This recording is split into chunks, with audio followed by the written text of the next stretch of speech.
આપણે રોજ જે પણ ડિવાઇસ વાપરીએ છીએ, સ્માર્ટફોન હોય કે પછી સાદું કેલ્ક્યુલેટર, એ બધાની અંદર એક નાનકડું મગજ હોય છે.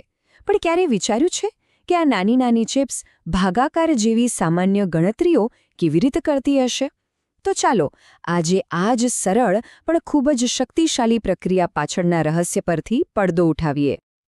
તો પોઈન્ટ એ છે કે જ્યારે આપણે કેલ્ક્યુલેટરમાં 13ને 4 વડે ભાગીએ છીએ ત્યારે પેલી નાની ચિપની અંદર ખરેખર શું થતું હોય છે? ચલો આ આખી પ્રક્રિયાને એકદમ સ્ટેપ બાય સ્ટેપ સમજીએ. હવે જુઓ, કોઈપણ હિસાબ કરતા પહેલા આંકડાઓને ક્યાંક તો રાખવા પડે, બરાબર ને? બસ અહીંયા જ રજિસ્ટર્સ કામમાં આવે છે. એમ સમજો કે આ ચિપનું એક રફ પેજ છે, એક સ્ક્રેચ બેડ, જ્યાં એ થોડા સમય માટે માહિતી સાચવી રાખે છે. તો આ આખી ગેમમાં બે મેઇન પ્લેયર છે. એક છે એક્યુમ્યુલેટર, જેને આપણે રજિસ્ટર એ કહી શકીએ, જે આપણો મુખ્ય નંબર રાખે છે, અને બીજું છે રજિસ્ટર બી, જે એ નંબર રાખે છે જેના વડે ભાગાકાર કરવાનો છે. બધું એકદમ સેટ અને વ્યવસ્થિત હોય છે. સારું, તો હવે આપણા નંબર્સ પોતપોતાની જગ્યાએ ગોઠવાઈ ગયા છે. હવે ચિપને કહેવાનો સમય છે કે એણે શું કરવાનું છે, અને એના માટે એક ખાસ કમાન્ડ છે, div ab. ચાલો જોઈએ કે ઓફિશિયલ ડોક્યુમેન્ટ આના વિશે શું કહે છે. અને આ રહ્યું એનું પ્રૂફ. આ કોઈ મનઘડંત વાત નથી. આ સીધું 8055 માઇક્રોકન્ટ્રોલરના ટેકનિકલ મેન્યુઅલમાંથી જ છે. હા, દેખાવમાં થોડું કોમ્પ્લિકેટેડ લાગે છે, પણ ગભરાવાની જરાય જરૂર નથી. આ એ જ છે જે એન્જિનિયરો જુએ છે. પણ ચાલો આપણે આને એકદમ સરળ ભાષામાં સમજીએ. ચાલો પેલી જટિલ માહિતીને હવે એકદમ સિમ્પલ બનાવી દઈએ. અહીંયા ધ્યાન આપજો. જુઓ, આ div ab કમાન્ડ છે ને, એ મેમરીમાં ખાલી એક જ બાઇટની જગ્યા લે છે. ફક્ત 1 બાઇટ! અને આખું કામ પૂરું કરવામાં એને ખાલી 4 ટેક, એટલે કે 4 ક્લોક સાયકલ લાગે છે. વિચાર તો કરો! આ જ તો સ્પીડ છે જે આ ચિપ્સને આટલી પાવરફુલ બનાવે છે. મતલબ ગજબની એફિશિયન્સી! સારું, તો હવે ખાલી વાતો નહીં. ચાલો એક સાચું ઉદાહરણ લઈને જોઈએ કે આ div ab કમાન્ડ ખરેખર કામ કેવી રીતે કરે છે. આપણે એકદમ સહેલું ઉદાહરણ લઈએ. 13/4.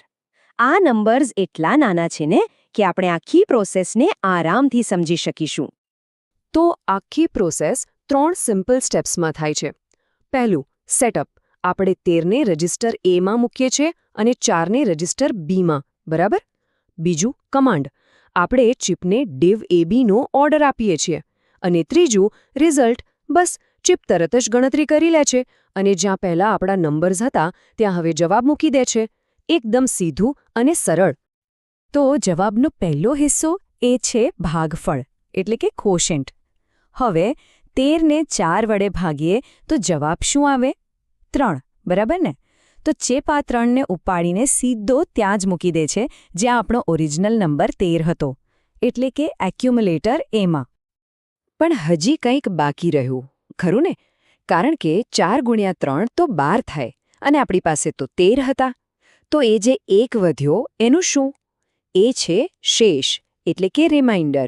અને ચિપ એને પણ ભૂલતી નથી. એ આ 1ને ઉપાડીને રજિસ્ટર બીમાં મૂકી દે છે જ્યાં પહેલાં 4 હતા.